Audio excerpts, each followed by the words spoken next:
PCOS is polycystic ovary syndrome, and approximately 5 to 7 million women in the United States have it. I am one of those women who have it, and I'm going to be talking about a few of the things that I am struggling with.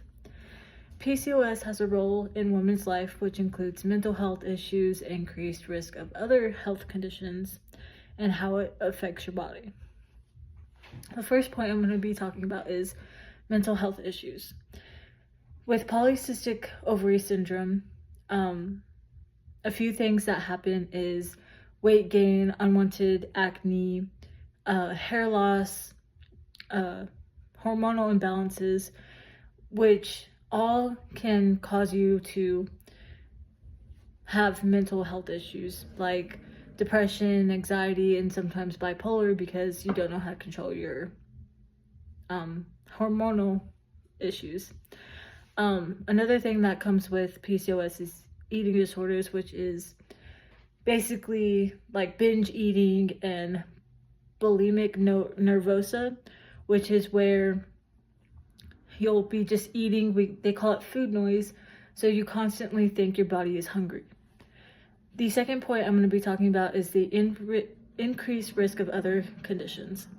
So with PCOS and the weight gain and the hormonal imbalances, it can also lead to the women developing type 2 diabetes, heart disease, and high blood pressure. There is also endometrial cancer, where a woman can develop cancer from not having treated PCOS because of the effects that it takes on one's body.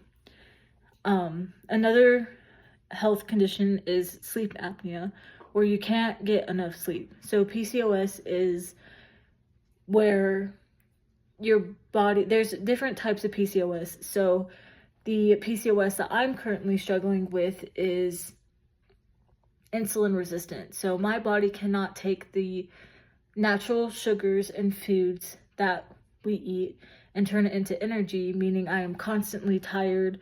I am always dragging. I cannot do anything I need to do, which has a very big impact in my life. The third point, the last point that I'm going to talk about is how it affects your body. So the first thing is, of course, the irregular periods, the acne, but it also includes infertility. So with all the hormonal imbalances and depending on the type of PCOS you have, you might not be able to have kids just because of the amount of issues that are down there.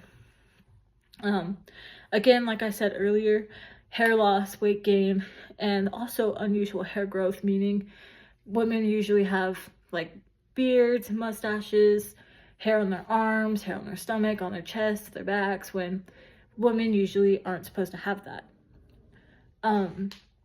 Also with insulin resistant PCOS, there's also mood disorders, meaning you can be really happy 1 minute and then you can be just really over the top, mad, angry, sad, crying, just you're all over the place, and it's really hard to get that under control. That is one of the things that I do struggle with. It's really hard. The last point that I wanted to talk about was the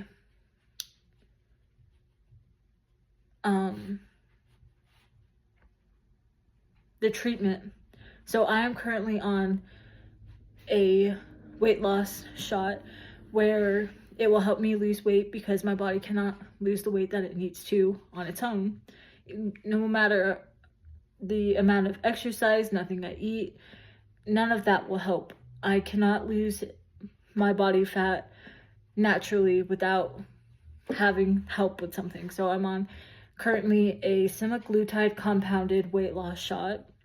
I am also on a birth control called Slind that did not affect my body really well, so we had to take me off of that, and we are now putting me back on a different one, which is called Nexplanon, and we are going to see how that works. We are still kind of in the testing process of seeing if I do have endometrial cancer and we are still trying to find ways that can help me get back to how I need to be. In conclusion, polycystic ovary syndrome affects many women in the US, and in most cases, you won't know you have it until it's too late. Today, we talked about how PCOS can affect your mental health, increase risk of other health conditions, and how PCOS affects your body, and some ways that you guys can get it treated. Thank you.